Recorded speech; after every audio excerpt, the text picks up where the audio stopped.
Nadinig kong nag-aaway ang mami at daddy mo. Ani Manang Nelia habang sinusuklay ang buhok ko. May edad na siya at halos siya na ang nagpalaki sa akin dahil abala pareho ang mga magulang ko. Pero nagbago ang lahat mula nang makahiligan ni daddy ang pagsusugal. Hindi na niya naaasikaso ang negosyo namin at madalas na mainit ang ulo dahil palagi siyang talo. Siguro po, natalo na naman siya sa sugal. Yun lang ang naisagot ko. Nadinig ko rin ang matunog na buntong hininga ni Manang. Hindi din naman kasi lingid sa kaalaman niya na halos kaadikan na ni daddy ang pagkakasino. Maya-maya pa, bumukas ng marahas ang pinto. Julio, tigilan mo, maawa ka. Nagmamakaawa nga ni mami. Pinipigil niya si daddy na makapasok sa aking kwarto. Bitiwan mo ko, Lacey. Aniya, tsaka malakas na binawi ang braso niya. Dahilan para mabitiwan siya ni mami at tumama ang likod nito sa railings ng hagdan kaharap ng pinto ko. Mama, sad ko't napatayo ako sa pag-aalala. Maawa ka, Julio. Huwag pati ang anak ko'y gagawin mong kapalit sa utang mo. Maawa ka. Luha nga ni mami. Ako'y natigilan. Marahil hindi pa nila sinasabi ang mga bagay-bagay. Ngunit ang malinaw kong pagkakaintindi, ako ang magiging kapalit ng perang inutang ni daddy. Gumaya ka, Liana. Napasinghap ako. Dad, saan po tayo pupunta? Nangihinang saad ko. Napahawak ako sa aking dibdib. Damang-dama ko ang mabilis na pagtibok ng aking puso. Huwag kang magtanong. Gawin mo ang sinasabi ko. Aniya, habang matalim na nakatingin sa akin. Halika na, Lacey. Aniya pa, tsaka hinila si mami palabas. Napaupo ako sa kama. Nanghina akong tinignan si Manang na bakas ang pag-aalala. Dahan-dahang namasa ang mata ko hanggang sa tuluyan ng manlabo ito sanhi ng aking pagluha. Iha? Awang-awa si Manang habang hinahaplos ang pisngi ko. Manang, may mali pa ba sa buhay ko? Lahat na po ng gusto nila sinunod ko. Pati po ba ang bagay na ito kailangan ko pang sundin? Iba ang mundong ginagalawan mo, Iha. Mula ka sa mayamang pamilya. At tingin ko naman, may magandang plano ang daddy mo sa'yo. Nagpapaunawang Aniya. Sana, naging mahirap na lang ako, Manang. Para akong kalapati na may tali ang mga pakpak. Sa sakit ng loob ko, napayakap ako kay Manang. Si Manang ang nag-aasikaso sa akin dahil para akong nawalan ng buhay. Tayo na, Iha, dahil baka lalo lang magalit ang daddy mo. Giniya niya ako pababa ng hagdan. Inabutan ko silang nakaupo sa sala. Kasama niya si mami na nakayuko habang kausap naman ni daddy yung lalaki na kaitim. May attache case sa mesa at mukhang iyon na ang pera. Nang magtama ang mata namin ni mami, para bang pareho kami ng nararamdaman. Siya si Liana Marie, ang aking anak. Tingin ko naman magkakasundo sila ng ama mo. Sana nga, Don Julio, kung hindi magbabayad ka ng dilat. At baka ang mas masakit pa maging buhay mo ang kabayaran. Oras na hindi nakisama ang anak niyo, Don Julio. Nasabi pa nito na ikinaputla ni daddy. Kung maaari po sana, isama ko man lang si Manang. Pakiusap ko sa lalaki. Hindi maaari, Binibini. Madaming kasambahay doon at ginagaransya ko sa iyo na magkakaroon ka din naman ng personal mong katulong. Kaya hindi mo nakakailanganin pang magsama. Isa pa'y lalo lang magagalit si Sir David. Napangiwi ako. Sa tunog pa lamang ng pangalan nito, tsak na isa siyang matandang lalaki na malapit ng mamatay, kaya tumatanggap siya ng babae na ibibenta sa kanya dahil nagbabaka sakali siyang magkakaanak pa. Sandaling paalamanan lamang ang nangyari sa amin ni Mami dahil ayaw ni Daddy na mag-iyakan pa kami. Tahimik lang ako nakasakay sa kotse nang magsalita iyong lalaki.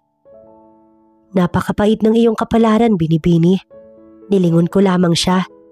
Kung ako ang nasa kalagayan mo, baka itinakwil ko na sila bilang mga magulang. Tao ka't hindi hayop na basta na lamang ibinibenta. Hindi mababago ng pagpapagaan ng loob mo ang katotohanan.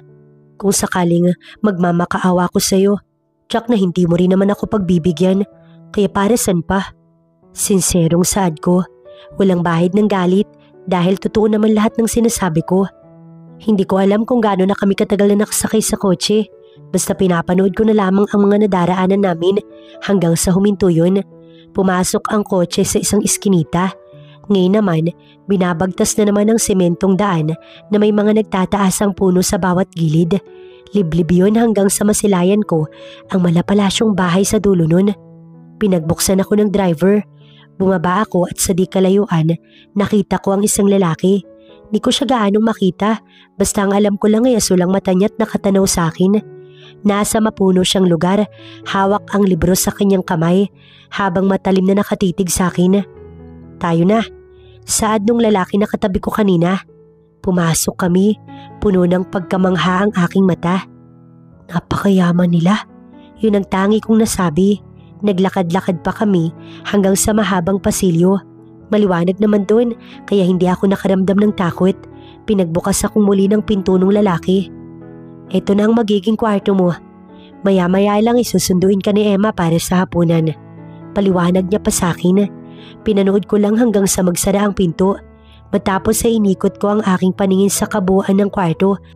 Maganda at malayo sa itsura ng kwartong nakamulatan ko. Para akong prinsesa. Kung magiging fairy tale siguro ang buhay ko, Beauty and the Beast ang magiging pamagat. Ang kaibahan lang, mahal na mahal si Belle ng tatay niya. Samantalang ako'y heto. Si Daddy pa mismo ang nagpasya na ilayo ako sa piling niya. Bumukas ang pinto ng kwarto. Napalinga ako sa babaeng pumasok. Bata pa siya pero tiyak na kasambahay dahil sa uniformeng suot niya. Ako po ang pansamantalang mag-aalaga sa inyo. Pinilin po ng senyor na magbihis na kayo para sa hapunan. Nais niya po kayo makasama sa hapagkainan. Tama nga ang aking hinala. Isang matandang binata ang bumili sa akin. Ikukuha ko po kayo ng maisusuot. Aniya pa tsaka naglakad papunta sa closet. Kumuha siya ng dress na peach ang kulay. Maganda yon at off-shoulder ang style. Anong pangalan mo? Usisa ko habang tinitignan niya kung maayos ba iyong damit. Emma po. Sagot niya. Binigay niya iyong damit. Yun na nga ang sinuot ko. Siya pa nga ang nagsara ng zipper sa likod nun. Gaano ka nakatagal na naninilbihan dito? Nahihiya ako magtanong sa kanya dahil hindi naman kami close. Mag-4 na taon na po. Nakangiting aniya nang matagumpay niyang naisara ang damit ko. Ilang taon ka na ba? 21 po. Napangiwi ako. Pero tuwing gabi niyo lang ako makikita dito. Nag-aaral po ako ng kolehiyo. At si Sir David ang nagpapaaral sa akin. Tsaka ako na lang ikukwento sa inyo. Madami pa namang pagkakataon. Aniya, tsaka ako pinagbukas ng pinto. Naglakad ako pababa ng hagdan hanggang sa tahakin ko ang hapag. Tulad ng bilin kanina ng lalaki, nandun nga ang isang matanda. Nakangiti pa habang umuupo ako. Magandang gabi. Medyo nagulat siya. Baka kasi mabastusan siya sa akin kung popuin ko siya. Nilingon ko si Emma. Nakangiwi siya't para bang dismayado sa aking sinabi. Napakaganda mo, iha. Bigla akong kinilabutan. Bakit ako pa? Kaya ko naman kayong bayaran. Kaya ko magtrabaho pero bakit ako pa yung napili niyong pakasalan? Matapang na saad ko. Natulala sandali iyong matanda kasabay ng malakas niyang hagikgik. You're so funny. No wonder kung bakit ikaw ang napili ng anak ko. Humahagalpak siya sa tawa. Sa pagkakataong yun, ako naman ang natulala. Malamang na iniisip mo na ako ang nagka-interes na bumili sa'yo. Tawang-tawang aniya. Hayun si David. Ang siyang pinagkakautangan ng daddy mo. Tumingin ako sa second floor kung saan parang prinsipe na naglalakad yung lalaki na nakita ko kanina sa kakahuyan. Nakatanaw sa akin ng asul niyang mata, kasing asul ng dagat pero kasing lamig ng yelo. Hindi niya ako pinansin. Para siyang hangin na basta na lamang naupo katapat ko. Ang seating arrangement namin ay magkatapat habang nasa sentro naman ng matanda na sa tingin ko'y kanyang tatay. Kumain ka't wag mong basta akong titigan lang. Nagsusungit na niya. Maingat siya sa bawat paggalaw niya. Kahit nga ang pagtama ng kutsara sa plato niya, hindi ko nadidinig. Pino kong umuya habang nasa pagkain ng atensyon. How are you? Bigla nga niya. Isinubo niyang muli ang kutsara matapos ay ngumuya bago ako tignan. Para ako nanigas. Napakaganda ng mata niya. Doing good. Nauutal na sambit ko. Kahit na binenta ka ng daddy mo? Tanong niya. Hindi ko mabakas kung nangaasar lang siya. Hindi ko din naman alam ang aking sasabihin. Imuko na lang ako't kumain. Tumahimik ako't hindi naman na siya nagtanong pa. Ilan ang plano mong maging anak, David? Maya-maya ay basag ng matanda sa namutawing katahimikan sa pagitan namin. Parang bumara ang kakaunting kanin sa ilong ko dahil sa mabilisang pagkasamid, sanhi ng tanong ng matanda. Hindi ko pa alam, Dad. Let me think kapag nakausap ko na ng masinsinan ng babaeng nasa harapan ko. Aniya matapos padarag na humablot ng tissue na siyang inabot niya sa akin. Nakayuko kong tinanggap yun. Pinangunahan ako ng hiya. Kadadating ko lang pero anak talaga ang inaalala nila. Hindi ba muna nila ako iniisip kung anong nararamdaman ko? Mabilis kong tinapos ang pagkain ko tsaka ako tumayo. Tapos na ako. Pinanood lang ako ni David sa ginagawa ko. Stay. Maya-maya'y Aniya nang akmang tatayo na ako. May mga dapat akong sabihin sa'yo kaya hintayin mo ko. Bigla akong kinabahan. Baka kasi ngayong gabi niya na rin gawin ang balak niya. Inintay ko siyang matapos hanggang sa mauna siyang tumayo. Follow me. Maya-maya'y Aniya. Nang gigilid ko siyang sinundan. Pumunta kami sa kwarto na sa tingin ko, opisina ang style. May sofa doon na brown, leather ang itsura. Maupo ka. Tumango lang ako tsaka naupo na. Ano nga ang pangalan mo? Aniya, nang maupo din sa harap ko. Liana. David ang pangalan ko. Ako ang bumili sa'yo at hindi ang daddy ko. Sana malinaw yun sa'yo. Napayuko ako. Nakakahiya. Iniisip mo bang magiging asawa kita? Nakataas ang kilay niya kaya napilitan kong iangat ang aking paningin. This is a role play, Liana. Kita mo naman nasabik ng magkapo si Daddy pero wala pa yun sa isip ko eh. Gusto niyang ipakasal ako sa anak ng kaibigan niya kaya napilitan akong bilhin ka. Sa totoo lang, hindi ko gusto ang salitang binili dahil hindi naman ako bagay na basta na lamang pwedeng angkinin. Pero kahit paano, gumaan ang loob ko dahil hindi naman pala niya ako gagawing asawa. Kinaumagahan, kailangan naming lumipat sa sariling bahay ni David. Sadyang pinakita niya lang pala ako sa daddy niya para hindi na siya kulitin ito sa pag-aasawa. Hindi magiging maganda ang palabas kung hindi ka acting. Pero wag mo pa din kalimutan na ako ang nagmamayari sa'yo. Aniya, habang kami nasa kotse. Magkano ang naging utang ni daddy sa'yo? Sandali niya akong nilingon pagkatapos ay ibinalik din sa daan ng kanyang mata. 5 milyon. Sa loob pa lang ng kasino yon. Kung isasama ko pa ang dati niyang utang, baka hindi ka na sumapat. Masungit na Aniya, dahilan para ako'y mapalabi. Panibagong bahay na naman ang kinasadlakan namin at syempre, inaasahan ko na namang malaki yun dahil nga mayaman sila. Hindi niya man lang ako pinagbukas ng pinto. Pagpasok namin, abala ang lahat ng kasambahay. Magbihis ka, aalis tayo mamayang gabi. Gusto kong maging kaaya-aya ang itsura mo. Mga kilalang tao yung haharapin natin. Bakit kailangan kasama ako? Ngiwing saad ko nang malakas niyang pitikin ang aking noo. Bakit? Alangan namang kasambahay ang iharap ko doon. Singhal niya sa akin. Malalaman mo din ang kasagutan. Basta sumunod ka lang. Aalis ako. Babalikan na lang kita mamaya. Umangal man ako, tsak na wala rin naman ako magagawa. Kaya pinanood ko na lamang siyang maglakad palabas. Ma'am Liana? Napalinga ako nang tawagin ako ng isang medyo maedad na ring babae. Nakangiti ito ng matamis sa akin. Opo, ako nga po. Inosenteng wika ko. Naku, sadyang kay ganda nyo naman po palang talaga. Aniya sa akin na labis kong ikinataka. Po? Inosenteng saad ko. Hindi ko din naman alam ang sinasabi niya. Hindi siya sumagot. Hindi naalis ang ngiti sa kanyang labi. Halika, dadalhin kita sa pinahandang kwarto ni Sir David. Aniya tsaka nanguna. Yung bahay doon sa magubat, kanino yun? Tanong ko habang paakyat kami ng hagdan. Kay Sir David din yun. Kaya lang ay nandiyan ang daddy niya kaya malabong doon siya magstay. Hindi kasi sila close. Bakit parang hindi naman halata na hindi sila close? Nasabi ko sa aking sarili. Pinahanda niya to dahil sa pagdating mo. Parang kinikilig na Aniya. Palagi kayong binabanggit ni Sir sa akin. Ako ang kasakasama niya mula nang magkaisip siya. Inilayo kasi siya ng daddy niya sa mami niya. Kaya gano'n na lamang ang tampo niya sa daddy niya. Kaya pala, ano naman ang connect nun sa akin? Pagpasok namin sa kwarto ay namangha ako. Ibang-iba ito sa kwarto na nandun sa isang bahay. Itong style ng kwarto na gusto ko. Maaliwalas sa mata at hindi masyadong girly. Teka, ini-stalk ba ako nun? Napataas ang aking kilay. Bakit naman po ako binabanggit ni David? Kilala niya ako? Oo naman. Mula nang ialok kang minsan ng daddy mo sa kanya, Sinimulan ka na niyang kilalanin ng palihim. Hindi ka niya tinanggap kasi nag-aaral ka pa noon. Parang kinikilig pa din na Ania, samantalang ako'y heto, lalong sumama ang loob. Naupo ako sa kama. Pwede po bang iwan niyo muna ako? Natahimik siya sandali tsaka ako tinignan.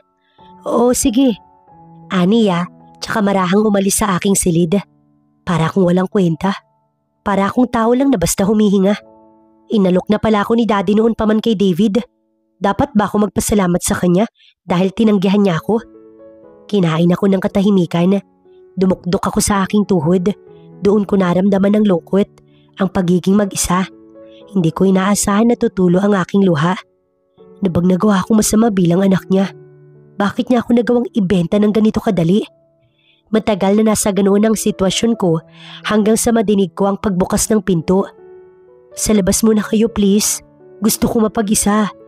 Muling saad ko pero malalaking kamay ang humawak sa aking ulunan. Nang iangat ko ang ulo ko, mukha ni David ang sumalubong sa akin. Umiiyak ka daw. Seryoso ang mukha niya. Bakit hindi mo ko kinuha nung unang ialok ako ni Daddy sa'yo? Nagulat siya tsaka napanguso. May sinabi ba sa'yo si Esther? Tanong niya. Baka mapagalitan si Aling Esther kaya umiling ako pero malakas na pitik sa aking noo ang ibinigay niya dahilan para mapangiwi ako sa sakit. Magsisinungaling ka pa eh. Nasa board meeting ako pero dahil tinawagan ako ni Esther, kinailangan ko pang umuwi. Aniya pa na ikinapula ng aking pisngi. Hindi naman ako ganun kahalaga. Bakit pa siya umuwi? Magbihis ka. Isasama kita sa office ko kaysa umiyak-iyak ka dito. 20 minutes. Aniya, tsaka naglakad palabas ng aking kwarto. Dahil maikling minuto lang ang binigay niya, hindi na ako naligo. Nag-half bath lang ako tsaka nagpalit ng damit.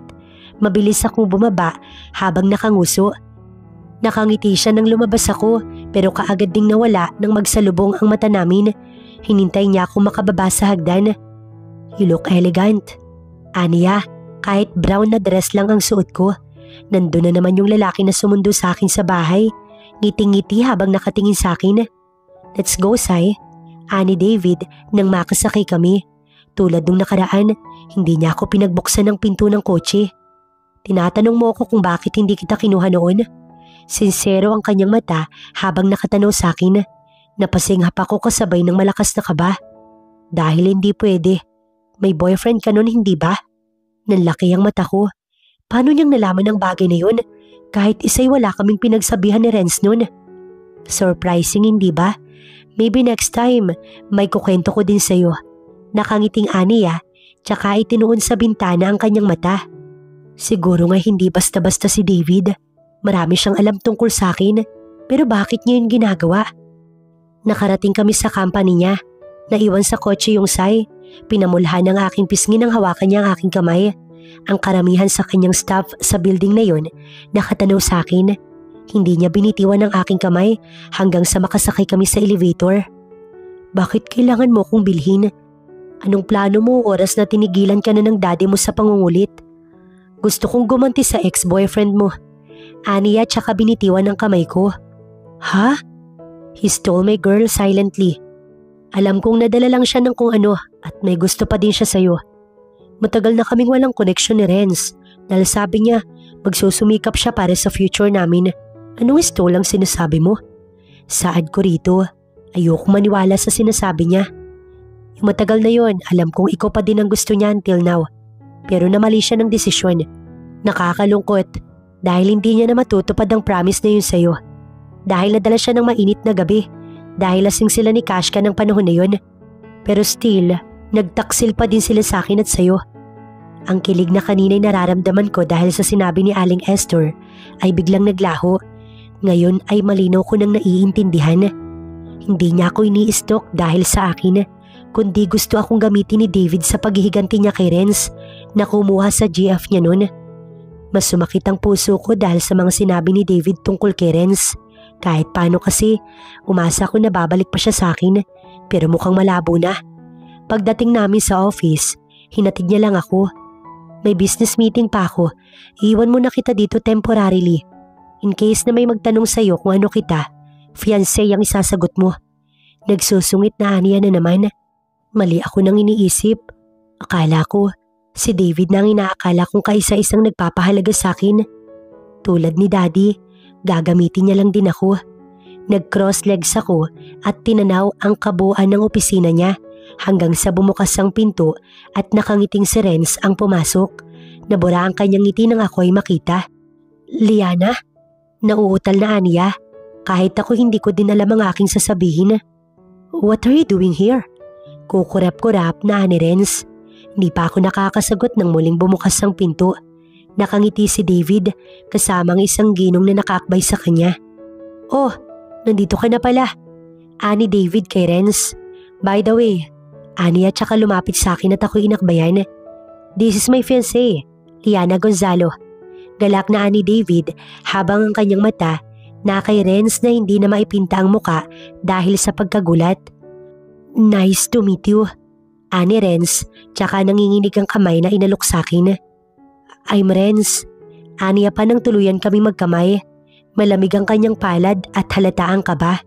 Mr. Lincoln, giniya ko ni David sa matanda. Nakipagkamay rin ako dito. Please have a seat.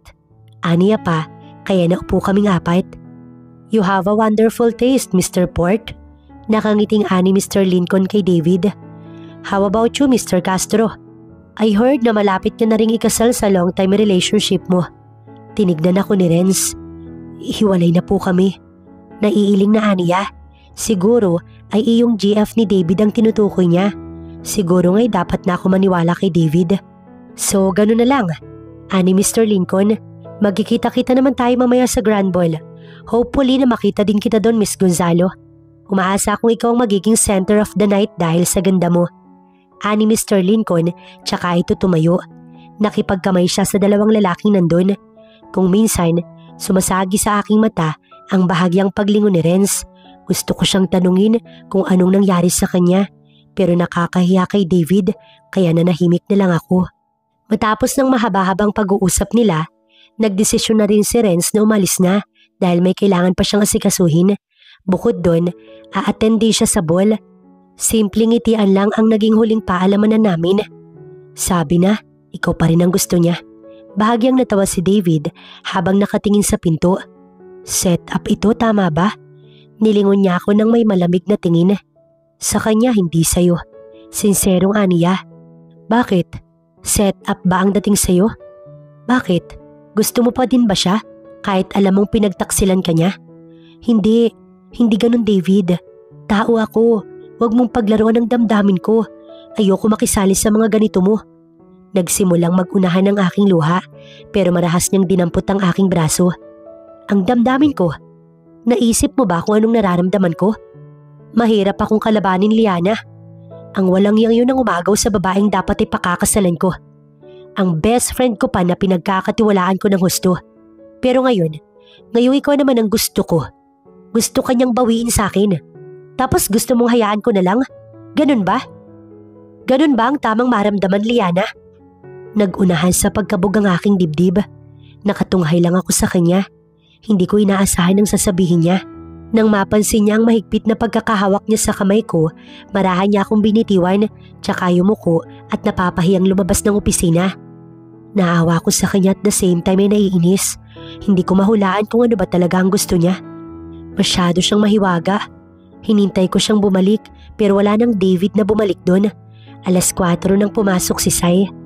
Pinahahatid na po kay ni Sir David sa bahay. Mag-isa na lang daw po siyang pupunta sa ball night. Ani Sai, na labis kong ikinalungkot. Ang malamig na lalaking yun ay matampuhin din pala.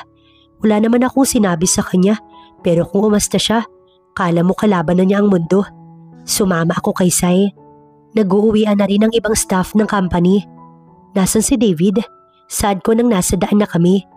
Bukod po sa business niyang ito, may iba pa siyang inaasikaso. Pribado yon kaya hindi ko maaaring sabihin. Bakit? Ako naman ang magiging asawa niya. Lakas loob na sad ko nang tumawa ito ng malakas. Sa lakas ng tawa niya, hininto niya ang kotse. Humarap si Sai sa akin na may nakakalokong ngiti, tsaka hinarap ang phone niya na may mukha ni David. Magka-video call sila. Nanlaki ang matakot kaagad na pinamulhan ng pisngi. Umattend ka sa ball kung ikaw nga ang mapapangasawa ko.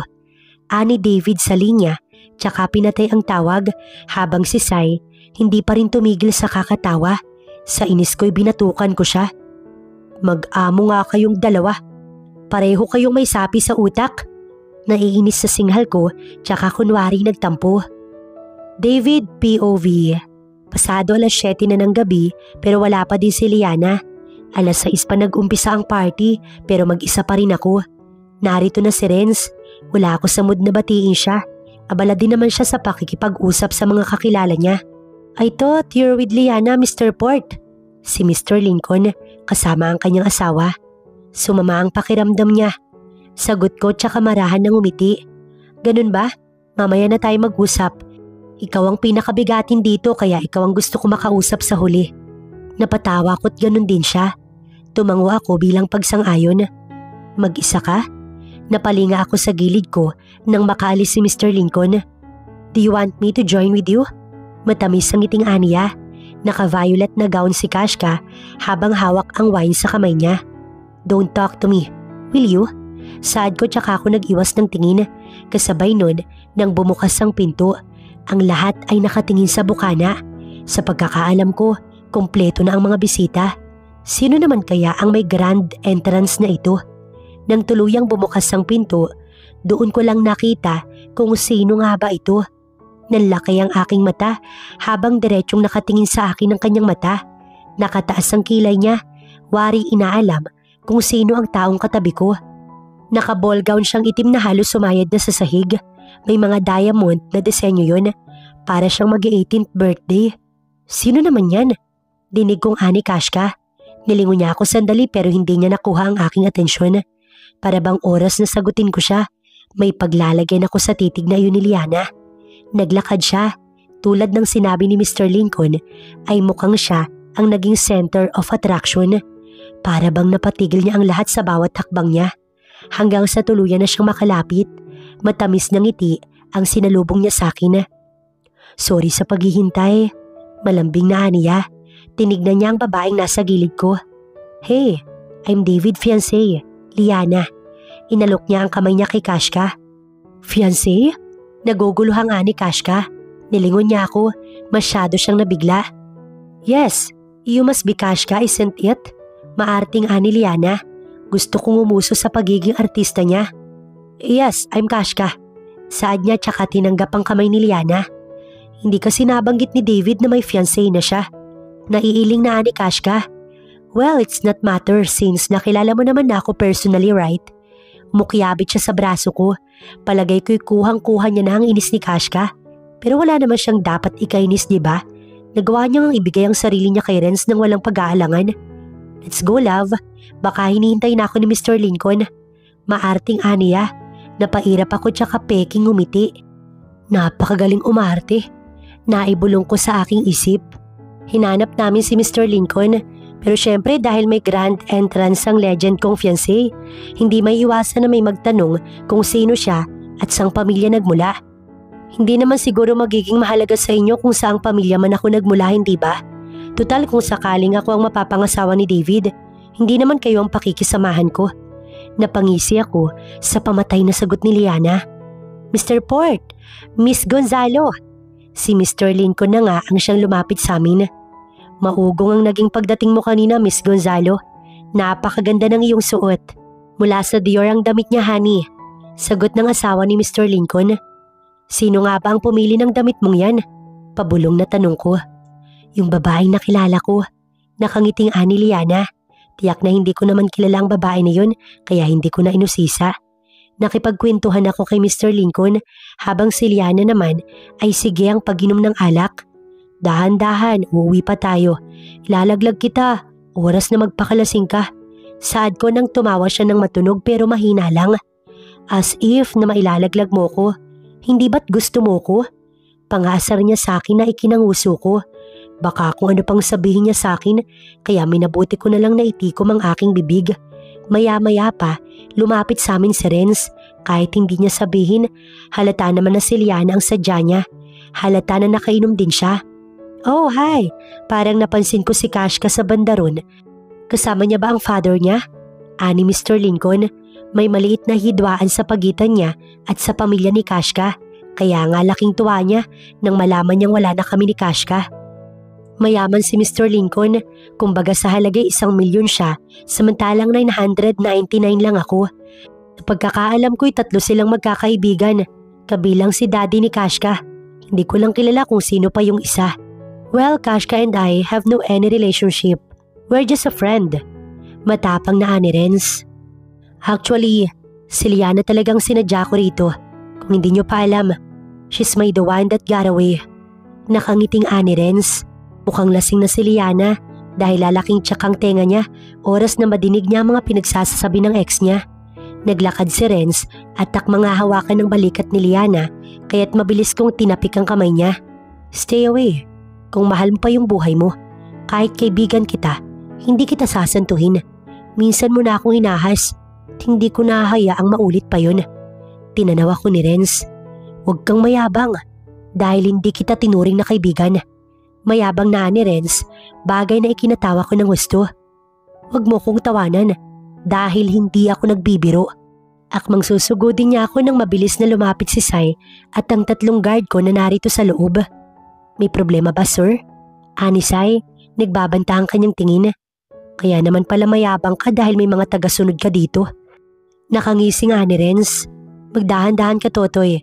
Dahil kayang-kaya kitang gilitan ng walang pahintulot ni sir. Tagal na ako nagtitimpi sa'yo. Wika ni Sai. Kunot lang ang noo ni Renz, tsaka naglakad palayo. Wala siyang ibang pagpipilian kundi tanggapin ang pagkapahiya niya. Is that true? May dating relasyon ng Renz na yun at ang mapapangasawa mo? Usisa ni Mr. Lincoln. Tinignan ko siya. Nasa edad 50 na siya at halata naman na lalaki siya kahit hindi niya sabihin. Pero talagang likas yata na nasa kanyang pagiging tsismoso. Saan mo ba kasi nakilala ang dalagang yan? Sa susunod na araw na lang ulit tayo magkwentuhan, Mr. Lincoln. Kailangan ko na kasing umuwi. Mukhang lasing na si Liana. Saad ko habang hawak ko sa kabilang balikat si Liana. Tumangulang siya sa akin. Mukhang mayabang talagang Renz na yun. Halata na may pagtingin pa din kay Miss Liana. Ani Sai, habang nasa likuran namin, hindi ako sumagot. Sabi kasing wag magpapakalasing. Ang kulit-kulit. Nang malapit na kami sa kotse, huminto siya sa paghakbang. Humarap siya sa akin at tiningala ako. Bakit? Namula ko dahil tutok na tutok sa akin ang mata niya. David, salamat sa lahat. May kakaiba na akong nararamdaman. Kumurba ang kanyang kilay. Ha? Ano bang sinasabi mo? Nahiya ako dahil nandito si Sai. Kilala niyang hindi naman ako showy na tao. Napalunok ako. Sir David, ang lakas niyo talaga. Parang baliw na ani Sai. Nasira ang momentum na yon nang magsunod-sunod ang pagsinok ni Liana. Ito na yata, David. Aniya pa, tsaka sumubsob sa aking dibdib. Para ako nanigas sa kinatatayuan ko nang bigla kong maramdaman ng mainit na pagguhit sa aking dibdib, kasabay na maamoy ko ang maasim-asim na nasa suit ko. Nang bumitaw sa akin si Liana, pinahid pa niya ang bibig niya, tsaka naglakad papunta sa kotse na para bang walang nangyari. Tinignan ko si Sai, nakatitig lang siya sa akin. Ako din ay nakatingin sa kanya. Sir, huwag po kayong lilingon please. Aniya, pero sadyang matigas ang aking ulo. Dahan-dahan kong tinignan ang dibdib ko at nandun yata lahat ng kinain ni Liana. Hanggang sa sapatos ko, gusto kong magmura. Ngayon ko lang yata inabot ang pangyayaring ito sa buhay ko at dahil iyon sa walang yang babae na iyon.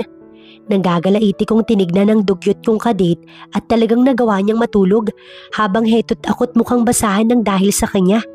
Naiinis kong hinubad ang suit ko at basta na lamang itinapon iyon sa basurahan kasama ang aking sapatos. Mabuti na lamang at may t-shirt akong dala sa loob ng compartment. Nakayapak akong umuwi habang naka-t-shirt. Sir, akala ko po'y nagpunta kayo sa ball. Bakit ganyan ang itsura niyo? Bungad ni Esther sa akin pero hindi ko siya sinagot. Kinaraga ko si Liana papunta sa room niya. Huwag niyo nang itanong Aling Esther.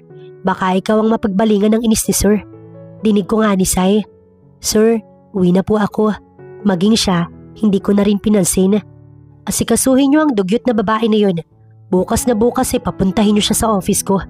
Biling ko kay Esther, tsaka ako pumasok sa room ko. Matindi-tinding pag-shower ang ginawa ko dahil amoy na amoy ko ang maasim na sinuka ng dugyot na babae na yun kahit nagsabon na ako. Naka-move on na nga ba ako? Nakahiga na ako sa kama nang mag-sink in sa akin muli ang naging pagkikita namin ni Kashka. Wala na akong damdamin para sa kanya at iyon ang malinaw. Si Liana, ano ba siya sa akin? Bakit ko nga ba siya binili? Kung ano-anong katanungan ang dumapo sa aking isipan, pero kailangan ko munang isantabi yun dahil pasado 3:00 na ng madaling araw at kailangan ko na ring matulog. Masakit ang ulo ko nang ako ay magising. Paano kaya ako nakauwi? Naibulong ko. Bumaba ang tingin ko sa damit na suot ko. Ha? Sino naman kayang nagpalit sa akin? Nasabi ko pa, akmang bababa na ako sa kama nang pumasok si Aling Esther. Gising ka na pala. Galak ang ngiti na Aniya. Kanina ka pa hinihintay ni Sir David. Ako hinihintay? Bakit naman kaya? May nagawa ba akong hindi niya nagustuhan? Napangiwi ako sa napakaraming katanungan sa isip ko na hindi ko din naman masagot. Paano po pala ako nakauwi?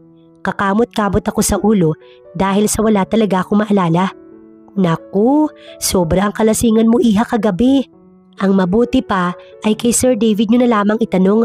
Ipaggagawa ko siya ng kape. Makakabuti kong isasabay nyo na ang pagpasok sa opisina sa silid niya. Ani Aling Esther. Baka mabad trip sa akin si David, kaya minabuti ko na lang na magbihis ng mas maayos na damit. At tulad ng bili ni Aling Esther, dinala ko nga yung kape sa office ni David. Maingat ang paghakbang ko pagpasok doon. Inabutan kong abala siya sa pagbabasa. David, heto ang kape. Hindi niya man lang ako nilingon. Ano yan? Pampalubag ng loob? Aniya habang nagbabasa. Napangiwi ako. Ha? Ano bang ginawa ko? Wala kasi akong matandaan, David. Mukhang ang kakarampot niyang pasensya ay sinaid ko pa. Matalim niya akong tinitigan. Alam mo ba ang mga pinaggagawa mo? Sinabi ko hindi ba wag kang uminom? Nilaglag mo ko sa kotse? Naguguluhang saad ko. Mukhang hindi naman dahil wala akong sugat. Tumayo siya, tsaka humakbang palapit sa akin. David, lasing ako nun sorry na. Umaasa ako na titigil siya, pero hindi. Talagang humakbang siya ng humakbang palapit sa akin. Ako naman ay heto at panay lang ang atras. David, maghunos dili ka. Saad ko hanggang sa tuluyang sumayad ang likod ko sa pinto. Alalahanin mo, oras na hindi mo naalala, parurusahan kita. Lumapit pa siya hanggang sa ilang pulgada na lamang ang layo ng mukha niya sa akin. Hindi ko nga maalala. Giit ko pa pero mas lalo pa siyang lumapit. Bagay na nagpakabog ng husto sa aking puso. Mga halikan niya na ako nang palad ko ang sumalubong sa mukha niya.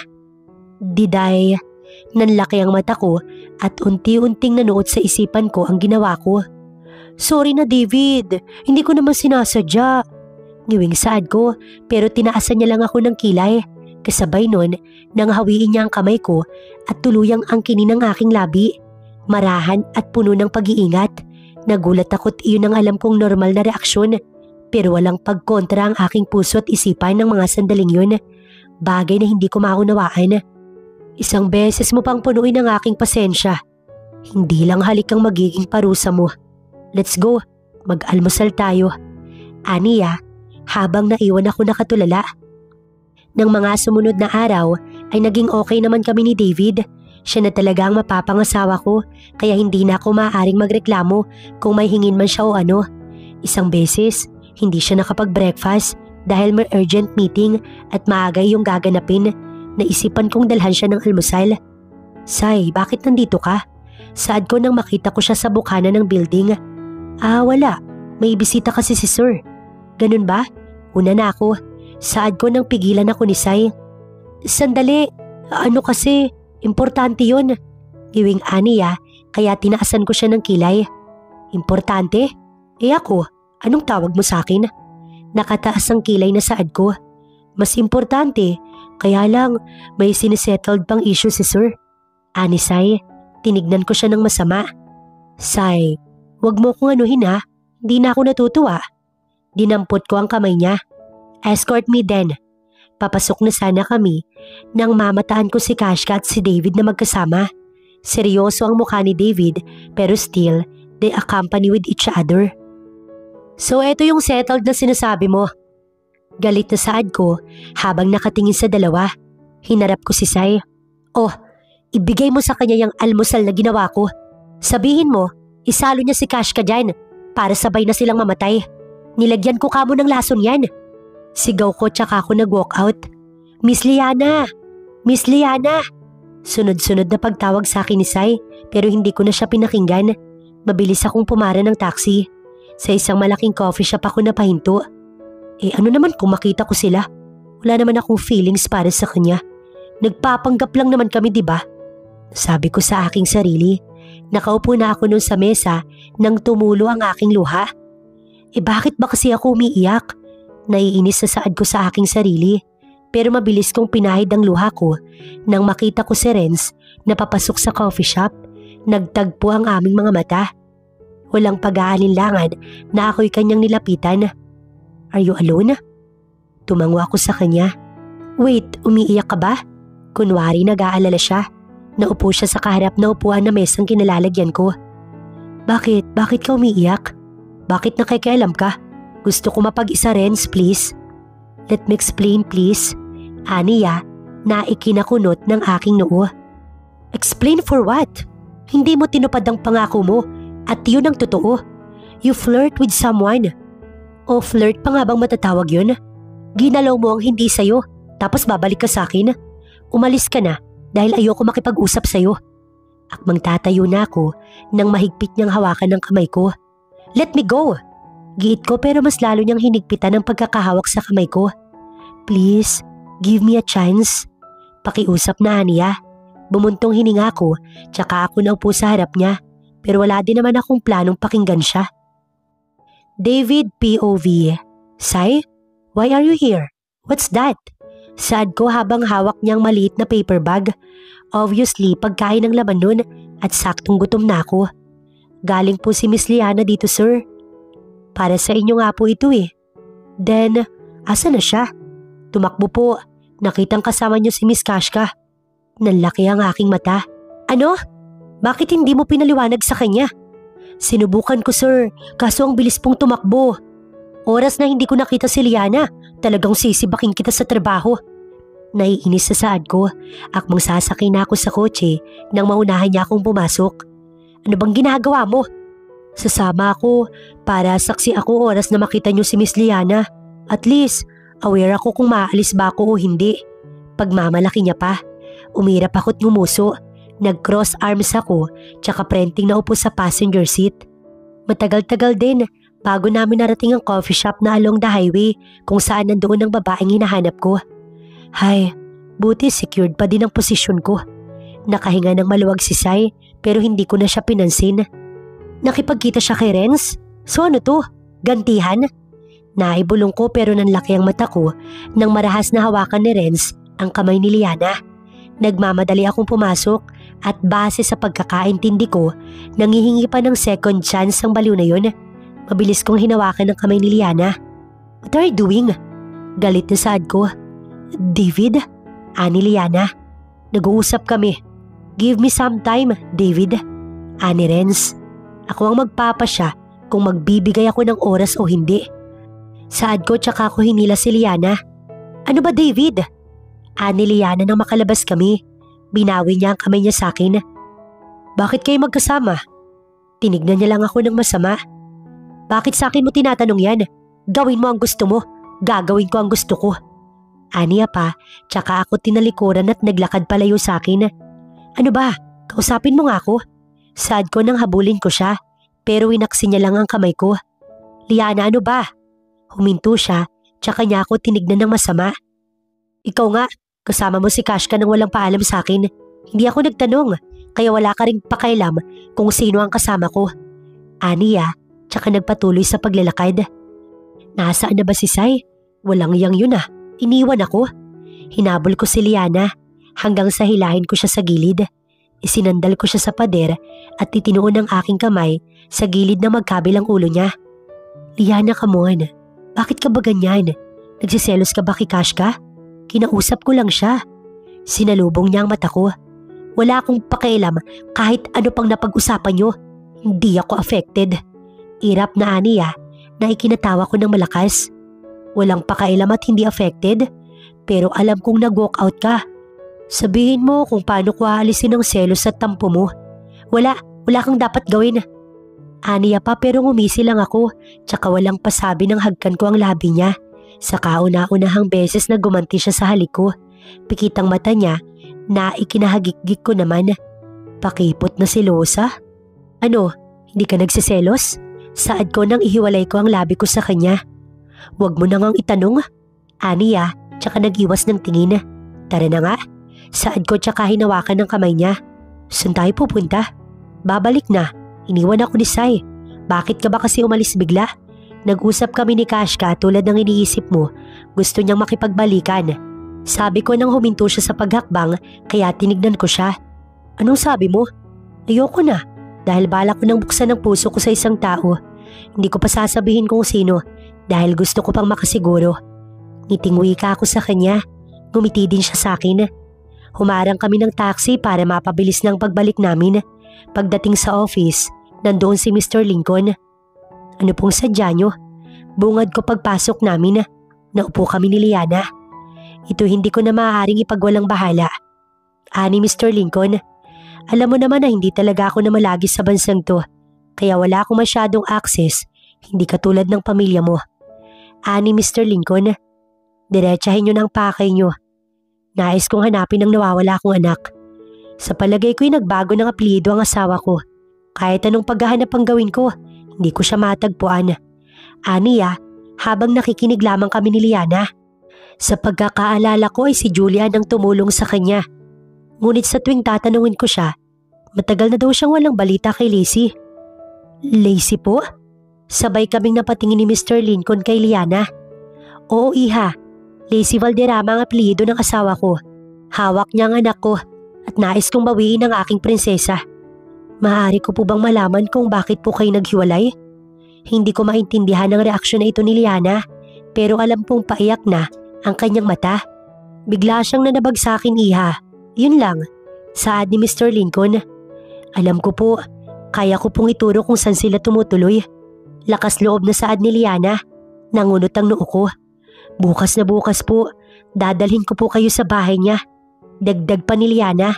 Nangihina siyang tumingin sa akin. Uwi na tayo David, pakiusap. Aniya, tsaka nangunang tumayo. Please excuse us. Tumango si Mr. Lincoln. Nagmamadali kong hinabol si Liana pero nauna na siyang lumabas. Naabutan ko siyang nasa loob na ng kotse. Liana, what happened? Bakit? Alalang saad ko nang pumasok ako sa kotse. Hinawakan ko ang pisngi niya pero nakaguhit na sa mukha niya ang kanyang luha. Marahan niyang hinawakan ng kamay ko. David, nanginginig ang kanyang mga kamay. David, bakit? Aniya pa nang tuluyan na siyang umiyak. David, ako ba yun? Ako yung anak ni Mr. Lincoln? Sabihin mo hindi. Umiiling na Aniya. Kaya ba ganoon na lang kadali kay daddy na ibenta ako? Dahil hindi niya ako tunay na anak? Maging ako'y nagulat sa sinabing iyon ni Liana. Hindi ko alam ang dapat kong sabihin kaya niyakap ko na lang siya. Sabihin mo, hindi naman totoo yun diba? Enough. Enough Liana. Saad ko para siya'y patahanin. Ano man ang totoo, dapat mo yung ipagpasalamat dahil nandito ka at nakilala kita, okay? Tinignan niya lang ako, mukhang kahit paano, napagaan ko ang kanyang kalooban. Pagdating namin sa bahay, hinatid ko siya sa kwarto niya. Iiwan mo na kita para mapag-isa ka, okay? Nasabi ko habang nakaupo siya sa kama niya. Akmang aalis na ako nang habulin niya ang kamay ko. Nilingon ko siya pero nakababa lamang ang tingin niya. Huwag mo na akong ibalik sa kanila please. Saad niya paminsan. Nakaramdam ako ng awa para kay Liana. Lumuhod ako para makita ang mukha niya. Umiyak siya. Hinaplos ko ang pisngi niya. Tipid akong umiti. Oo, hindi ko yun gagawin. Ipaglalaban kita kahit kanino. Nagulat ako nang bigla niya akong yakapin. Napakasakit para sa akin na malagay sa ganitong sitwasyon. Hindi ko alam kung anong totoo. Para ako nangangapa sa dilim, David. Buong buhay ko wala akong ibang hiniling, kundi pahalagahan man lang sana ni Daddy. Pero nakakagimbal na malamang hindi niya ako tunay na anak. Although hindi ko pa nakukumpirma, pero sa trato niya sa akin noon pa man, para bang doon pa lang, nasagot na niya ako. Umiiling na Aniya. Hinaplos ko ang likod niya. Ang lahat ng bagay na nangyayari sa atin may dahilan. Maniwala ka. Tinitigan niya ako nang tuluyan niya akong bitiwan sa kanyang pagkakayakap. Salamat, David. Pero may kakaiba akong nararamdaman na parang gusto niyang gawin. Kusa akong nilapit ang aking mga labi sa kanya. Nakaka-tense dahil kama ang katabi ng sasadlakan namin, oras na magpaubaya siya. Pero ayos lang dahil seryoso kung mahal ko siya. Nang magdaop ang aming mga labi, ganun na lang ang init na gumapang sa buo kong katawan. Para ako napaso lalo nang ikawit niya ang braso niya sa leeg ko. Mas pinalalim ko pa ang aking paghalik sa labi niya hanggang sa tuluyan kaming saluhin ng kama. Ang mga binti niya kusang naghiwalay at hinayaan na pamagitna ako sa kanya para magbigay ng magandang pwesto. Ang bawat pagdampi ng aking labi sa balat ng kanyang leeg ang mas nagpapalakas ng aking pagnanais na lumala ang aming ginagawa. Dumulas ang aking mga kamay sa balikat niya at hinayaan niyang mahagkan ko ang balat niya doon. Is it fine if I got you? Tanong ko habang ramdam ko ang pamumungay ng aking mga mata. Mas lalo kong kinabahan nang tumango siya. Pasado 5:00 pa lang ng hapon at naka-aircon ang kwarto niya. Pero kinakain ako ng init. Tumayo ako sandali para ilak ang pinto. Sisiguruhin kong walang iistorbo sa amin. Nang tignan ko siyang muli, nakatanaw pa din siya sa akin. Ganun pa din ang kanyang posisyon, bagay na nagpakagat sa aking labi. Napaka-sexy mo. Umiiling na saad ko. Lumapit ako at lumuhod sa kama. Sa pagkakataong ito, gumapang na ang aking kamay para alisin ang nakaharang sa kanyang katawan. Sumilay sa akin ang napakaganda niyang kutis. Sinalo ko ang batok niya at kagad na hinagkan ng kanyang labi ng mariin. Bumaba ang aking halik kaya naman nakapaglabas siya ng ingay sa kanyang lalamunan. Nasaktan ka ba? Nag-aalalang tanong ko. Kung tatanungin niya ako, first time ko lang din to. Hindi, David. Ituloy mo. Napakalamyos kong magsalita. Ibang-iba sa normal naming pag-uusap. Bagsak ang magandang katawan ni Liana nang kami ay matapos. Napatawa pa nga ako. Wala ka namang ginawa pero mukhang mas napagod ka. Nasabi ko habang nakangiti. Iniwas niya ang kanyang mata habang pulang-pula ang pisngi kasabay ng pagnguso niya. Mahal kita, Liana. Pangako ko yan sa'yo. Saad ko nang hagkan ko ang kanyang uluhan. Pikit ang kanyang mata nang takpan ko ng kumot ang katawan niya. Dadalhan na lang kita ng hapunan, bandang 9:00 ng gabi. Pikit pa din ang kanyang mata nang tumango. Lumabas na ako ng kwarto niya. Pababa na ako ng hagdan nang makita ko si Mr. Lincoln sa sala. Mr. Lincoln? Mula sa sofa ay tumayo siya. Alanganing oras na. Ano't napasadya pa kay dito. Naglakad ako palapit sa kanya at saka naupo sa sofa na kaharap niya. Maaari ko bang malaman kung ano ang kaugnayan ni Miss Gonzalo sa aking asawa? Bakas nasabik talaga si Mr. Lincoln na malaman ang katotohanan. Ngunit ano man po ang alam ko, hindi ko yun maaaring pangunahan bilang pagrespeto ko sa fiancé ko, Mr. Lincoln. Kung maaari lang sana, maghintay na lamang kayo hanggang sa kinabukasan. Mariin siyang tumikim. Sincero ko na wala talaga akong ibibigay na impormasyon ano man ang gawin niya. At mukhang nahalata naman niya yun kaya't minabuti niya nang umalis. Halata na masakit pa ang katawan ni Liana nang magising siya. Akmang babangon na sana siya nang mapangiwi dahil sa kirot na kanyang naramdaman. Nadinig niya ang mahinang hagik-gik ko kaya naman nilingon niya ako't ginusuan. Alam mo na ngang may masakit sa akin, tinatawanan mo pa ako. Nakalabing aniya. Wala, masaya lang ako. May patunay kasi na talagang ako ang una mo at kahit kaunti, wala man lang ako nakitang pagsisisi sa iyo. Saad ko tsaka lumapit, inalalayan ko siyang tumayo. Paano ka makakasama niyan mukhang hindi ka makakalakad? Saan ang punta natin? Inosenteng aniya. Halata na nawala talaga sa isip niya ang plano namin ngayon. Sa mami mo, sasamahan natin si Mr. Lincoln hindi ba? Natahimik siya sandali. Oo nga pala. Ngumiti lang ako nang tuluyan ko siyang maihatid sa CR. Napatawa ako nang madinig ko ang impit na daing niya. Tiyak kasi na mahapdi yun. Kaya nga siniguro ko kagabi na gusto niya dahil baka mapatay niya ako kung hindi siya 100 na sure na ibigay ang sarili niya sa akin. Paglabas niya, inalalayan ko siyang muli. Bababa na ako. Hihintayin kita sa labas ha. Tiyak na nandun na kasi ang daddy mo. Biro ko rito. I mean, si Mr. Lincoln. Natatawa kong pahabol. Pagbaba ko hindi nga ako nagkamali. Gising na ba si Liana? Tumaas ang kilay ko sa bungad ni Mr. Lincoln. Huwag kang magselos. Inaalam ko lamang kung gising na siya at wala nang iba pa. Paano niyo naman nasabi na nagsiselos nga ako? Saad ko, tsaka palihim ng umuso. Tumawa siya ng payak. Siyempre naman, gumagayak ka pa lang na kapag kapinako. Mali ang kasabihan niyo. Angal ko pa. Dudugsungan ko pa sana yon nang lumabas na si Liana. Nalimutan ko, baka nga totoo siyang daddy ni Liana, kaya kailangan kong maging mabait sa kanya. Naibulong ko sa aking sarili. Let's go. Ani Liana. Gusto pa sana ni Mr. Lincoln na sa kanya kami sasakay, pero hindi ako pumayag. Hindi pa naman namin alam ang totoo, kaya ipagdadamot ko muna si Liana.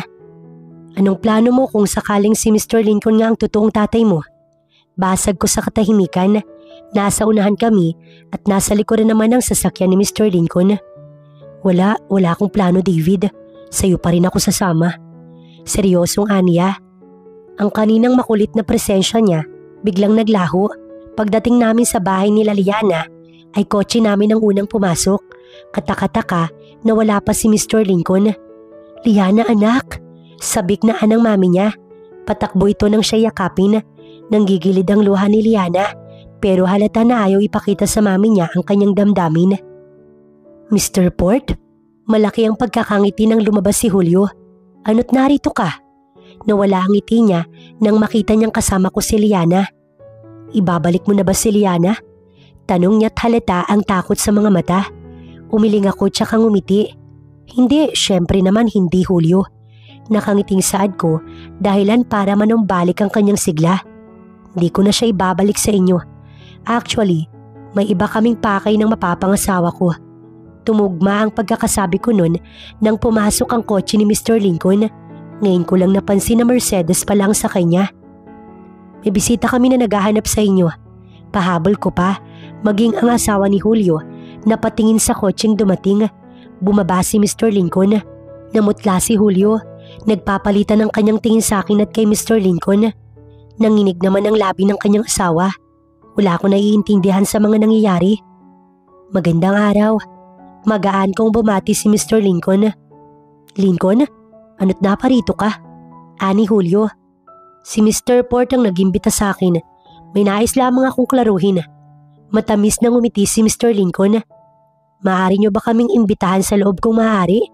Nasabi ko pa para maputol ang awkwardness sa kanila. Peking ngiti ang pinakawalan ni Julio. Hinawakan niya ang kanyang asawa sa braso. Nakita ko ang bahagyang pagkakalukot ng braso nito, kaya alam kong mahigpit ang pagkakahawak ni Julio. Sabihin mo, ikaw bang nagpapunta sa lalaking iyon dito? Bakas ang panggigigil na ni Julio sa kanyang asawa. Bagaman pabulong, nadinig ko pa rin. Gagawa ko ng maiinom. Ani Liana. Akmang tatayo na siya nang hawakan ko ang kanyang braso para siya pigilan. Alam kong siya isusunod ni Julio na tanungin, kaya hindi ko mapapayagan na dumapong muli ang kamay ng matandang iyon sa kanya. Stay here. Yun lang ang aking sinabi. Lumabas ang isa nilang kasambahay. Itinaas ko ang kamay ko para ito'y tawagin. Make us juice please. No sugar kung pwede. Nagpapalitan lamang ng tingin sa akin si Liana at Julio. So let me direct to the point. Where is my daughter Lacey? Seryosong ani Mr. Lincoln. Lincoln, matagal na kayong hiwalay ni Lacey. Dapat na hindi mo na inaalam ang bagay na yun. Nakangiti nga ni Julio. Tumaas ang aking kilay. Hiwalay? Inosenteng tanong ni Mr. Lincoln. Wala akong natatandang naghiwalay kami ni Lacey. Sa iyo ko siya pinagkatiwala nang pumunta ako sa ibang bansa. Pero sinabi mo sa akin na may kinakasama na siyang iba, kaya pumayag akong tanggapin ang annulment paper na binigay mo. Kalmado pa din na ani Mr. Lincoln. Napansin ko ang marahang paglaglag ng luha ni Miss Lacey. Walang yaka. Aniya habang nakatingin kay Julio. Tumayo siya at sa galit niya, napalakas ang sampalang binitiwan niya kay Julio. Napakasinungaling mo! Sigaw ng ginang. Mabilis namang tumayo si Liana para alalayan ang kanyang mami.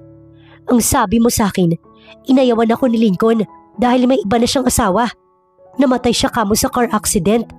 Naiwan niya ang malaking utang sa'yo. Para makabayad, kinailangan kitang pakasalan na buwisit ka. Pinaglaruan mo kami. Sa labis na emosyon, napasalampak si Miss Lacey. Sinira mo yung pamilya na iningatan ko ng ilang taon dahil sa kawalangyaan mo. Niloko mo kaming lahat. Sa galit ay napatayo si Mr. Lincoln. Sa laki niyang tao, walang pag-aalangan na dinakot niya ang kwelyo ng damit ni Julio. Mula sa ilalim ng mukha nito, malakas niyang pinakawalan ng kanyang suntok dahilan para sumadsa dito sa sahig. Kahit isa, walang tumulong sa kanya. Kabayaran lang to. Kayo ang dahilan kung bakit naghirap noon ang pamilya ko. Inagaw ng magulang mo ang kaisa-isang pag-asa para mabawi namin ang lugi namin. Ang dapat na investor na mapupunta sa amin ni Daddy, sinulot pa ng ama mo. Nanggagalaiting ani Julio. Sira ulo, mali ang intindi mo. Waldas ang ama mo, tulad mo. Kaya umatras ang investors na sinasabi mo. Singhal ni Mr. Lincoln. Tsaka ano yung pinakita mo sa akin? Tinuring kitang kaibigan o higit pa. Kapatid na nga Julio. Pero hindi ko naisip na ikaw ang tatraidor sa akin. Nasaan ang anak ko? Si Liana ang anak mo. Ani Miss Lacey habang nakayakap sa braso ni Liana. Tinignan ko si Liana.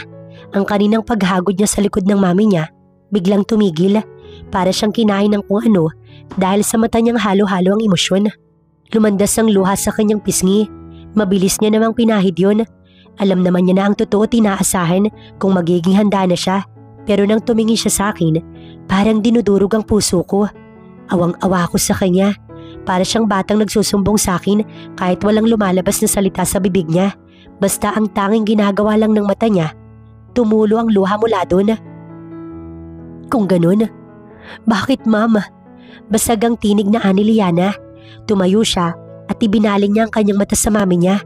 Ang luha niya ay tumulo sa braso ng mami niya. Bakit niyo po ako hinayaang tratuhin ng parang isang hayop nang hindi ko naman pala totoong ama? Inis na sigaw niya hanggang sa pumalahaw siya ng iyak. All this time, tinatanong ko ang aking sarili kung disappointment ba ako ng asawa niyo. Kaya kahit anong gawin ko, hindi niya man lang ako kayang mahalin. Kaya naman pala, dahil hindi niya ako tunay na anak. Bata pa lang ako, sinasaktan niya na ako. Bumagsak lang ang grade ko ng kahit isa. Magkaroon ng 95, galit na galit siya. Isa daw akong failure. Malas at higit sa lahat salot sa buhay mo. Bakit? Dahil pala nagpapaalala ko sa isang taong kinamumuhian niya. Sana pinalayas niyo na lang ako. Sana hindi niyo hinayaang tratuhin ako ng ganito ng asawa niyo. Hagulgul muli ni Liana. Napasinghap lamang siya nang hawakan ni Mr. Lincoln ng kamay niya. Pinaharap siya nito tsaka siya niyakap. Napatulala sandali si Liana. Shh! Cry on my shoulder, daughter. Go on. Saad ni Mr. Lincoln. Doon na gumalaw ng husto ang balikat ni Liana. Kahit ako, ramdam ko ang emosyon sa sinabi ni Mr. Lincoln. Nag-init din ang bahagya ang ilalim ng aking mata. Nadinig ko ang malakas na palahaw ng iyak ni Liana. Daddy, why? Bakit po ngayon lang kayo? Malakas na iyak niya. Nang hindi ko makayanan, tumalikod ako. Hindi ko kaya makita si Liana na sa ganoong sitwasyon. I've been searching for her since she was 18 years old. Sanay ako masiyahin siya, palagi nakangiti. Hindi ko inakala na may tinatago pala siyang ganyan kabigat sa kanyang puso. Minahal ko siya nang dahil sa positive thinking niya. Balak ko pa nga sana na kunin ko lang ang loob niya matapos ay ibabalik ko na siya sa pamilya niya. Pero wala pala siyang babalikan dahil ang pamilyang inaakala ko ay siyang naging rehas niya sa matagal na panahon. Let me stop this. Maya-maya saad ni Mr. Lincoln habang nakaakbay kay Liana. Tumayo si Julio habang salo ang kanyang basag na labi. Tumayo na din si Miss Lacey mula sa pagkakasalampak. Bakit ka napunta sa poder ni Mr. Port, anak? Tanong ni Mr. Lincoln nang huminahon ng lahat. Wala na ding lulusutan pa si Julio dahil nagpadala ng mga tauhan si Mr. Lincoln na naging mabilis din ang pagresponde. Ngayon ay nakaikot sila sa mga pintuan na maaaring lusutan ni Julio. Tinignan ako ni Liana. Para bang sinasabi niya na hindi niya na kaya pang magsalita. Nagkaroon ng malaking utang sa akin si Julio dahil sa pagkahilig niya sa kasino.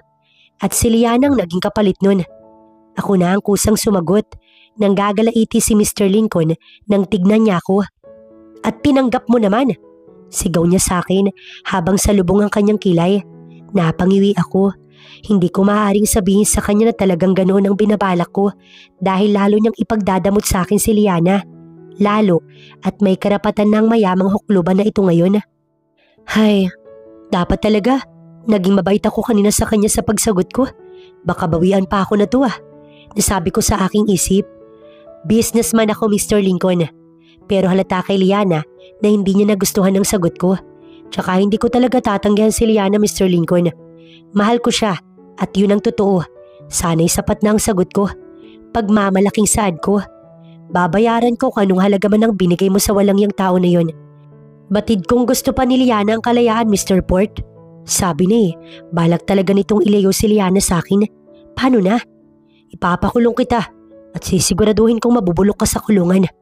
Dugsong pa ni Lincoln habang nakatingin kay Julio. Bumitaw si Liana sa pagkakaakbay niya. Naglakad dito palapit sa akin. Ipagpaumanhin niyo na po, ngunit wala na akong dapat pang pagkatiwalaan kundi si David. Siya lang ang mas kilala ko sa inyo at higit kanino man. Hindi po ako papayag na ilayo niyo ako sa kanya. Ani Liana, isinalikop niya ang kanyang kamay sa akin. Panalo ko. Napangisi ako dahil sa hindi ko inaasahang desisyon ni Liana. Ibig sabihin, may damdamin niya siya sa akin. Then marry me, Liana. Bigla ang saad ko. Lahat sila napatingin sa akin. Tama lang naman ang sinabi ko, hindi ba? Sandali. Mabilis na tutol ni Mr. Lincoln. Anong marry me? Di mo maaaring putulin ng kakaunting panahon namin ng anak ko. Mabibigyan ko naman kayo ng apo. Bilang kapalit ni Liana kaya wag na kayong tumutol. Nakangiting saad ko. Ayaw niyo po ba nun? Tuso ka, Mr. Port. Dahil ikaw ang pinanigan ng anak ko kaya ganyan ka magsalita sa akin. Daddy, wag niyo akong pagsalitaan ng ganyan dahil magiging son-in-law niyo na po ako soon.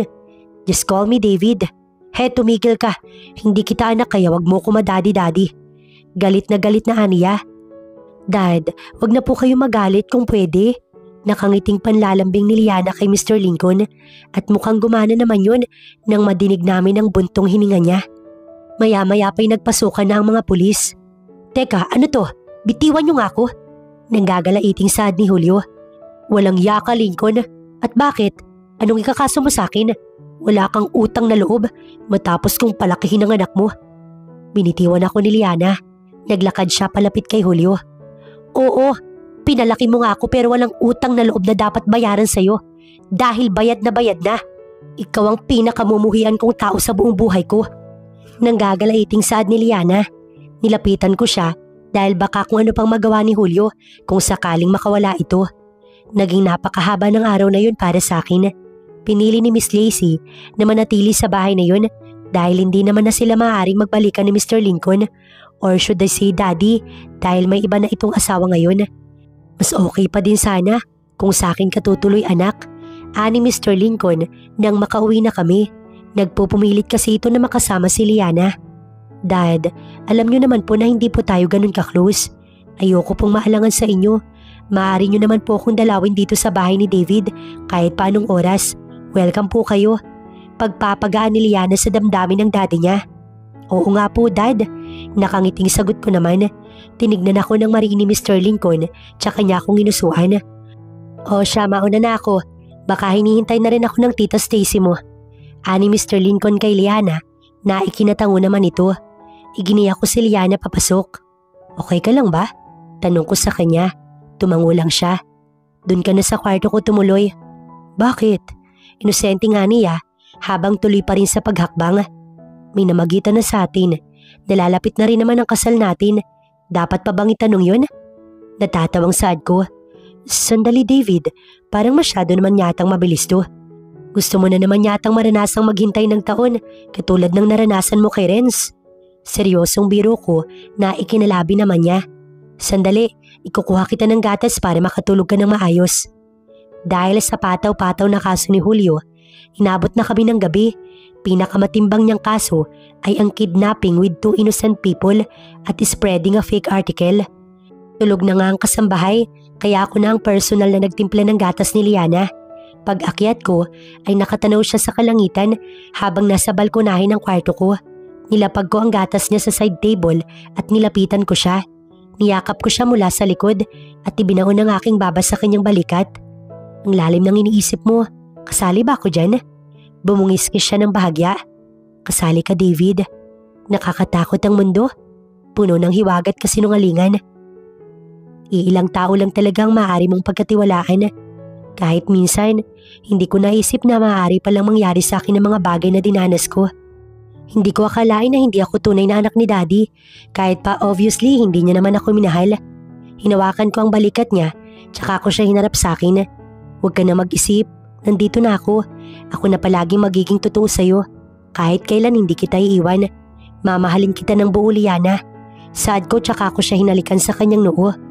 Magpahinga na tayo. Alam kong malayo pa pero malayo na ang narating natin. At sabay nating haharapin yun, okay? Ngumiti siya ng tipid tsaka tumango. Nakahawak siya sa aking kamay nang pumasok kami sa loob. Liana POV. Napakasarap sa pakiramdam na makitang gusto ko ng taong gusto ko din. Siguro nga dapat kong ipagpasalamat ang kawalangyaan ng asawa ni Mami, kundi dahil sa kanya, walang David na magmamahal sa akin. Hindi ba masikip? Tanong sa akin ng stylist na kinuha ni Daddy para ako'y ayusan. Ayaw niya daw kasing lahat ay sagutin ni David dahil baka daw isumbat nito lahat oras na magkahiwalay kami. Napapatawa na lamang ako kapag madidinig ko yung kaunting pagkontra ni Daddy sa kasal namin. Tulad na lamang ngayon. Hindi naman ako tutol, anak. Sadyang gusto lamang kitang makasama sana. Emosyonal na ani Daddy. Dad, makakasama niyo naman po ako. Nag-usap kami ni David na doon muna kami sa New York. Kasama niyo hanggang sa makapanganak ako. Buntis na kasi ako ng 2 buwan na labis na ikinagigil ni Daddy. Sadyang napakatulis daw ni David dahil nagawa niya akong buntisin sa maikling panahon. Nakakainis yung asawa mo. Noon niya pa pala alam na hindi mo tunay na ama yung Julio na yun. Hindi pa sa akin sinabi. Palibhasa alam niyang aayawan ko siya. Dad, kung ganyan kayo palagi kay Mami na lang kayo mag-stay. Pananakot ko sa kanya. Ngumuso si Daddy. O siya, mauna na nga ako sa simbahan. Baka kung ano na naman ang masabi ko, hindi pa kayo matuloy sa bakasyon nyo. Aniya, naikinangiti ko. Mag-iisang oras na ako inaayusan pero hindi pa rin tapos. Hinihiling daw kasi ni David na dapat maging kamukha ko si Queen Elizabeth sa ganda bago ako lumabas ng kwartong yun. Miss Liana, okay na po ba kayo? Nangangatog na po si Sir David. Baka daw hindi na po siya siputin. Kanina pa ako pinagagalitan. Natatawa ako sa mahabang sinabi ni Sai. Oo, malapit na to, saglit lang. Sir, nagpapaganda lang. Isihan nyo lang kasi. Buntis na nga, tatakasan pa ba naman kayo nun? Dinig kong ani Sai. Tiyak na si David ang kausap. Saludo din ako sa pagiging pasensyoso ni Sai sa Sir David niya. Kahit anong iba to nitong salita sa kanya ay ayos lang. Kung sa bagay pareho naman siyang kengkoy. Sa dami ng empleyado ni David, si Sai lang talagang nakakabiruan niya. Hoy, labanos na mukhang kawayan. Tulungan mo naman kami dito. Angil ng stylist ko nang pababa na kami ng hagdan. Sa haba kasi ng gown ko, hirap na hirap akong humakbang. Umingo si Sai. May batas akong sinusunod. Oras na hawakan ko si Miss Liana, makakaltasan na naman ang sahod ko. Kaya wag na lang. Di bali ng malit. Anisay at napailing ako. Napaka-conservative naman itong si David. Malamang na pinagbantaan na naman si Sai bago matapos ang pag-uusap nila. Nang makasakay ako sa kotse, pinakaripas ni Sai ang takbo ng kotse niya. Teka, bakit naman ganito kabilis, Sai? Miss Liana, maawa ka. Oras na tinoyo ang mapapangasawa niyo, baka magpirmahan na lang kayo. Samantalang ako, mawawala na ng tuluyan ng trabaho. Anisay, wala akong ibang choice kundi ang umuwi. Binagalan niya na nga lamang nang malapit na kami sa simbahan. Sakto lang ang dating namin sa usapang oras. Kasabay ng pagbukas ng pinto, ang siyang pagtugtog ng wedding song namin. Sa wakas, nakahinga din si David ng maluwag nang mamataan sa bukana ng simbahan si Liana. Maganda na ito kung iisipin, pero mas pinaganda pa siya ng trahe de boda niyang suot, pati na ang kolorete na nasa kanyang muka na lalong bumagay sa porselana niyang balat. Finally, naibulong pang minsan ni David sa kanyang sarili, tsaka umayos ng pagkakatayo. Nagtambal ang Mami at Daddy ni Liana para ihatid siya kay David. Ilang hakbang pa sana ang layo ni David, pero hindi na napigilan ng binata na salubungin ang kanyang mapapangasawa. Hindi ka naman excited, no? Si Tani Lincoln kay David. Napalabi siya pero kalaunan, tinapik ng Ginoo ang kanyang balikat. Maging masaya kayo. Pahalagahan ang damdamin ng bawat isa. At higit sa lahat, maging matatag sa bawat hamon ng buhay. David, ingatan mo ang anak ko. Dahil sa isang pitik ko lang, kaya kong bawiin yan sa'yo nang hindi mo mahahagilap. Saad ni Lincoln. Seryoso namang tumango si David. I will, Mom, Dad. I'll promise to be the best version of being her husband. Ani David. Kapwa humarap ang dalawa sa pari. Sabay na naglakad, bit-bit ang matamis ng ngiti sa kanilang labi at ang sumpaang sila lamang ang nakakaalam. Buong seremonya ay nakaliya na lamang ang buong atensyon ni David. Tuloy ay napatikhim ang pari. Mr. Ports, baka naman matunaw ang misis niyo niyan. Sita ng pari kay David. Sorry, ani David. And now, I officially pronounce that Mr. and Mrs. Port is now husband and wife. You may now kiss the bride. Anang pari. Napuno ng hiyawan at palakpakan ng simbahan. Dahan-dahang itinaas ni David ang belo na nagkukubli sa mukha ni Liana. Lalo pang lumakas ang hiyawan nang magdapo ang kanilang mga labi. Tumalikod si Liana para ihagis ang buke niya. Wala namang tumutulo kahit umagaw ng bulaklak matapos tumama ayon sa mukha ni Sai na wala namang planong saluhin. Teka, bakit sa akin? Wala naman akong GF. Angil ni Sai. Ibig sabihin, ligawan mo na daw ako. Pagpaparinig ng stylist ni Liana na kanina pa nito kabangayan mula nang nasa kotse hanggang sa magsimula ang seremonya. Lumakas tuloy ang hiyawan tungkol sa dalawa na animoy ang mga ito na ang susunod na ikakasal. Tulad ng natapos na pagkakasundo ni David at Liana ay sa New York na nga sila dumiretso. Pinalipas lang nila ang isang araw matapos ang kasal nila, bumiyahe na din. Matapos ang masayang kasal nila ay panganganak naman ni Liana ang kanilang inaantay.